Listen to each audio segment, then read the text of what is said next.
And you're welcome to Election Brief this afternoon on the Joy News channel on Multi TV. Now, it's 60 days to elections, and with clearance from an Accra High Court giving the Electoral Commission the go-ahead to receive filing fees from presidential and parliamentary nominees, the Commission is expected to go full speed ahead to vet the nominations and decide who gets to contest. The Progressive People's Party's application to restrain the EC from receiving the said amounts, 50,000 cedis for the presidential candidates and 10,000 cedis for parliamentary candidates, was dismissed a while ago. PPP policy advisor Kofi Asamoah gave this reaction after the hearing today. What the court has dismissed today is application for injunction, so that we were asking the court that nobody should pay the fee until the final determination of the main substantive suit.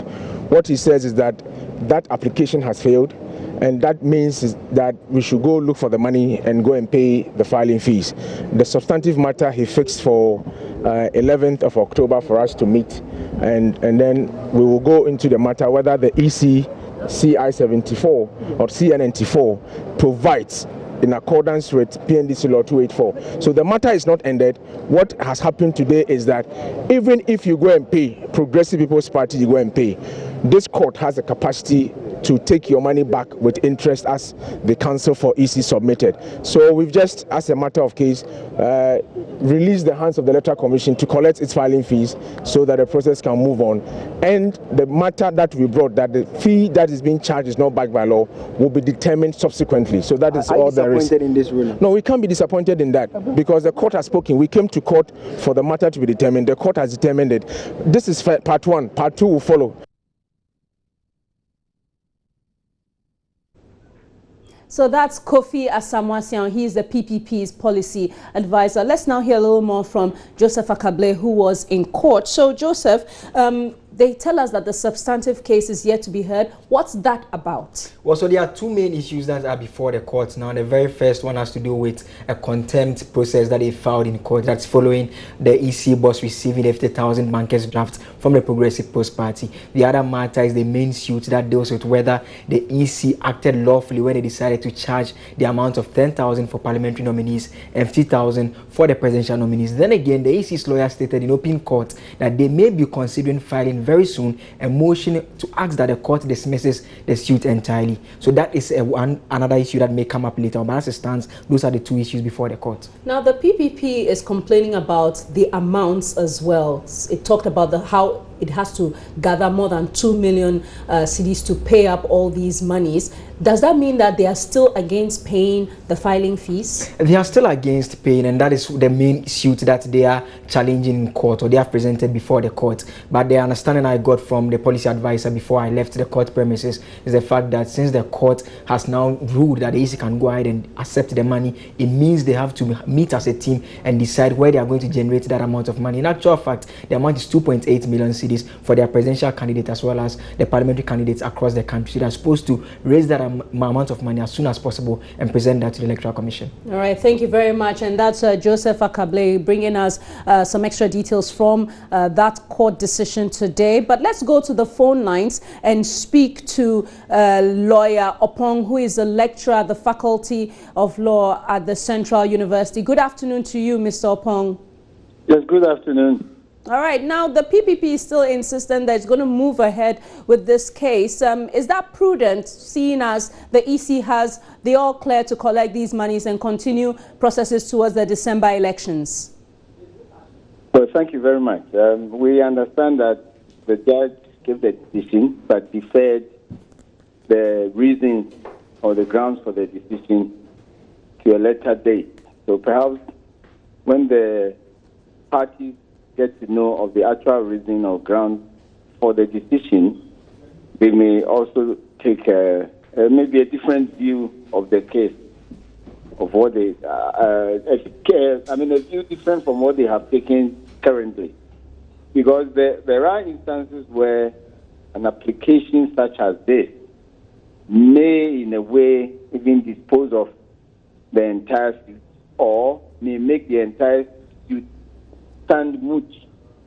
So perhaps I think when they receive the decision, the grounds, to inform them as to whether any useful purpose is served by the pursuit of the substantive matter. But on the application itself, I think some of the issues were raised and we expressed our thoughts on them even before they commenced the suit. I mean, the main one being whether or not the EC has the authority, and that authority should be sourced to or through Parliament to even exact any levy on any person who intends to contest the next election. Lawyer Pong, I know that you disagree with the EC collecting these monies. You hold the position that the EC would be like any other institution of government, the judiciary and the like, and if they seek to increase fees, they need parliamentary approval. So for you, what would be your suggestion to the PPP as they move forward on the substantive case? Well, without sounding to be someone who is interfering with the functions of their lawyer, and I'm not also allowed to prefer or volunteer at least when there's a substantive lawyer. But I think my position on this is well known, and I hold the view that any state institution that intends to levy any amount on the people of Ghana, which then will find itself in the consolidated fund, will need approval by Parliament, by whatever instrument permitted by law. And until now, or I should say, I'm yet to be convinced that the EC has taken that step in law. And that's the position I still hold. So for you, the PPP should go ahead and pursue the substantive matter and as well as the issue of the contempt? Well, I guess their lawyer should know better than I do. And their lawyer, who is seized with all the facts, may take the appropriate steps based on the instructions of their client. But if the injunction has been disposed of, then if I were the lawyer handling it, I may advise that no useful purpose will be served by pursuing the contempt application. But with the substantive matter, I think that the lawyer is fully seized with the fact. If he has the instruction of the client to pursue it, and he is so comfortable with it, he thinks it has basis in law, he thinks that it has a fair chance of success, then why not? He may want to continue or perhaps advise against it and recuse himself or discharge his services, and then they may take another lawyer. And that is my view. Okay, thank you very much. And that's Mr. Yao Opong. He is a lecturer at the Faculty of Law of the Central University. Now let's go to the northern region, where the transfer process, which halted there, has resumed amidst heavy security. Now this follows sporadic gunshots and misunderstandings yesterday. Now today is the last day for this process, and let's go to our phone lines and speak to Hashmin Mohammed, who has been following the process. Hello, Hashmin. Hello? Hello, Hashmin. Good afternoon. So what's the process like as of now? Okay, it looks like we have a little miscommunication there. We don't have Hashmin, but we can speak to the Electoral Commission's Deputy Communications Director, Yusuf Ayuba. Good afternoon, Mr. Ayuba. Hello, Mr. Ayuba. Hi, Ifa. Thank you very much. If you can just speak up a little louder. So what kind of briefing are you getting on the voter transfer exercise? We know that there were some issues in Bono-Hafo, in Eastern region, and lately the Northern region. Thank you very much. In the specific case of the Northern region, yesterday there were disturbances at the region, the district office. You know, the district office houses two districts, that's the Tamale Metro and the Sanerigo district. So upon the advice of the police, the office was closed down. Yesterday in the evening, they had a diverse meeting with the political parties, and the BNI was there the police was also represented, and the military. So this morning, the office had protection from the military, so the exercise is currently ongoing.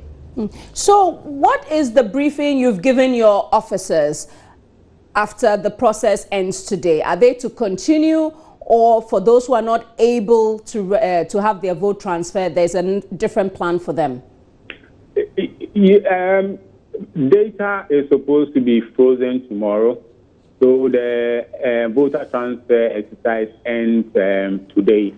So anyone who is not able to do his or her transfer today, it means that the person would not get the opportunity to do the transfer, because you have to freeze data to enable us, come up with our final register, and also feed the BVD with their biometric details. So you must be happy that the PPP injunction application has been dismissed. What happens next? It's not about being happy, but the process would continue.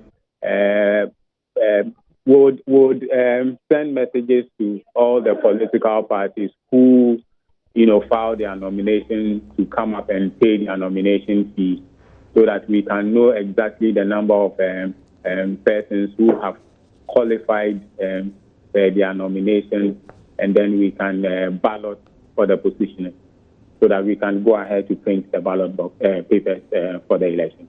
So how soon will you be able to decide on who's gone through and now becomes a candidate? We should do that very soon. Hopefully, would issue out a press release and also write to the various political parties and independent candidates who have filed in the case of presidential and all parliamentary aspirants to come forward to pay their nomination fee, so that we can close this chapter of nomination. Exactly, the fees is part of the process. So if you are able to file, then you will be qualified, and also based on your details in the nomination form, then we can come up with a number. It will be very soon, hopefully. Do candidates have the opportunity to appeal if they are disqualified? You are, in the case of presidential, you are supposed to bring your nomination form on or before the 29th and 30th. If you bring your nomination form and there are mistakes, we would give them back to you for you to do the correction before you bring them within the stipulated time. So we've done that, but still, if someone's nomination is not properly filled, the returning officer would look at it, would make a recommendation to the commission, and the commission will look at the recommendation and come up with a final, report on those who have qualified and those who have not qualified. All right, many thanks to you, Mr. Ayuba. Yusuf Ayuba is the deputy spokesperson at the Electoral Commission. Now, let's do some campaign politics, because the flag bearer of the National Democratic Congress, President John Mahama, has accused the opposition of engaging in propaganda with the economic situation. Speaking at the University of Energy and Natural Resources during his campaign tour of the Bono Ahafo region today, the president indicated that despite the challenges of dealing with the power crisis since 2013, the government has maintained fiscal discipline in an effort to bring the economy back on track. From 2012, after the election, when I was sworn in 2013, there were three main issues that captured my attention. The first one was a crippling power crisis that was slowing down the economy and making business and industry very challenged. The second was an unstable, wobbly economy with a high deficit, rising interest rates, and rising inflation, rising interest rates. And the third was a depleted, or let's say deteriorated, social and economic infrastructure in terms of road network, in terms of available access to education, in terms of water, access to electricity, in terms of access to healthcare. And so these were the three challenges that I defined and said that within this first term of office, one must confront them head on and see how we can put them back on track and make a difference in the lives of Ghanaians. And so the economy attracted a lot of our attention. We did everything. We met at Senchi. If you remember, we held the Senchi Stakeholders Forum, which led to the Senchi Consensus. And then based on that Senchi Consensus, we came out with what we call the Homegrown Fiscal and Consolidation Policy. We took this Homegrown Fiscal Consolidation Policy to the International Monetary Fund, and we went into a program, a 3-year program. The strategy of going into the 3-year program was to break the vicious cycle where every 4 years we lost macroeconomic stability, and then we had to adjust and adjust again. And so this time, when they offered a program, we could have opted for a 2-year or a 3-year. I said, let's take a 3-year so that it transcends the election year, so that even in an election year, we continue to maintain the fiscal discipline that is necessary to bring the economy back on track. I'm very happy to report that that strategy has yielded results. Even this year, in an election year, when the temptation of politicians is to open the spending gates and just overspend and create imbalance in the economy, our spending is on track. The fourth review the IMF made, the spending targets have been met. We're not spending more than we should, and so income and expenditure are balancing quite nicely.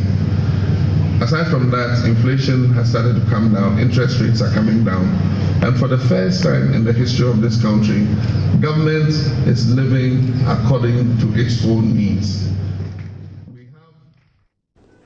President Mahama speaking at the University of Energy and Natural Resources. But yesterday, the President commissioned 2 community senior high schools. And in one of his addresses, he reiterated government's commitment to focusing on technical and vocational education. We have another program called the Secondary Education Improvement Program. And so we're not only building new secondary schools, but we're expanding the existing secondary schools. And so under that program, we've selected 50 secondary schools nationwide. We're providing them with dormitories, administration blocks, laboratories, dining halls, and all the other infrastructure that they need so that they can be able to take more children in. So while we're building new schools to accommodate more children, we're also expanding the existing secondary schools so that we can bring in more children, so that more children are able to have the advantage of secondary education. Of all these new schools we're building, I have said that 30% of the 200 schools are going to provide technical and vocational education and training. And so 60 of the 200 schools are going to have workshops where they provide technical and vocational education and training. This is important because our world is changing. Our world is demanding new skills. If you look at Ghana with the new oil and gas discovery, with the industries that are coming up, with the businesses that are coming up, you find that there's a huge demand for skilled manpower. And there are many cases where we're having to import skilled manpower because some of the investors cannot find enough locally, or they think that we haven't trained them to a certain level where they can do the job properly for them. So you find that there are cases in which manpower from our neighboring countries is imported for projects in Ghana, especially in the construction industry. I've encountered many tile layers who lay tiles, floor tiles and other tiles, who are from one of our neighboring countries. I've encountered many masons who are imported from some of our neighboring countries. It is important for us to train more skilled manpower and train them to the standard where we don't need to go to our neighboring countries to go and bring people to come and work for us. President John Mahama there speaking, and he'll be spending today and tomorrow still in the Bono Ahafo region, after which he will wrap up his campaign tour there. But away from the Bono Hafo region, let's come back to Accra, because the new Patriotic Party's much awaited and closely guarded manifesto is set to be launched this Sunday in Accra. It follows the approval of the NPP's National Executive Committee and National Council. Acting NPP Chairman Freddie Blay tells Joy News they're satisfied with the work of the manifesto committee. This is our manifesto. Indeed, there is one thing that I can say. It is an expression of intent. That's what the manifesto is about. We don't want to make it look like as if we are hyping it. But in reality, we are serious, we are sincere. That is what we want to do for this country. You've christened your manifesto as solutions to the challenges facing the country. Can you give us some thematic areas this manifesto is going to tackle? We haven't christened it. It's an agenda for change. And we want to tell you that this country, it's challenged, particularly with regards to job creation. Youth want jobs, and that will be our main preoccupation. What can we do to make sure to put young men and women in this country to work? Is the party going into these elections with a united front? What do you mean a united front? Are we divided? Somebody told you that the party is divided? It's a fact that we have a substantive, national chairman of the party. You are talking to the acting national chairman. That is what our constitutional arrangements are. There is nothing wrong. We are going by the constitution. Are there any considerations on the table that maybe we will bring on board these two individuals, or three individuals actually, to go into these elections with? We are not discussing this matter now. Ghanaians expect us to work towards winning power, bringing about prosperity in their life, bringing about good governance. And what I mean by good governance means that an accountable government that is not so. Acting National Chairman Freddie Blay. Meanwhile, the NPP has extended an olive branch to its members who will contest the parliamentary primaries as independent candidates, all in an effort to bring them back into the fold. And before we go, the governing National Democratic Congress pledges not to thwart the will of Ghanaians in the upcoming elections. And that's the assurance coming from Vice President Kwesi Amisa-Arthur when he addressed members of the Socialist International at a meeting here in Accra. He said government will provide the needed support and platforms for the Electoral Commission to ensure this year's election is free and fair. We are exactly 2 months from Ghana's general election, and we expect that the Socialist International, in accordance with standard practice, will send a mission to join other international observers to observe our election. As a governing party, we pledge to do nothing to thwart the will of the people of Ghana. We will respect the rules of engagement without interfering in the work of the state institutions that are assigned responsibility to ensure free and fair elections. The NDC is confident of success in this election. But winning the election is not our only objective. Our responsibility is to use that victory to pursue the goal of creating a fairer world, eliminating poverty and inequality, and creating opportunity for all to achieve their potential. That is our commitment. Vice President Kwesi Amisa-Arthur. And that's all in today's edition of Election Brief. Thank you for watching. But if you've missed the live broadcast, you can catch the show on YouTube. Election Brief returns same time on Monday. I'm Jifa Bampo. Have a good afternoon.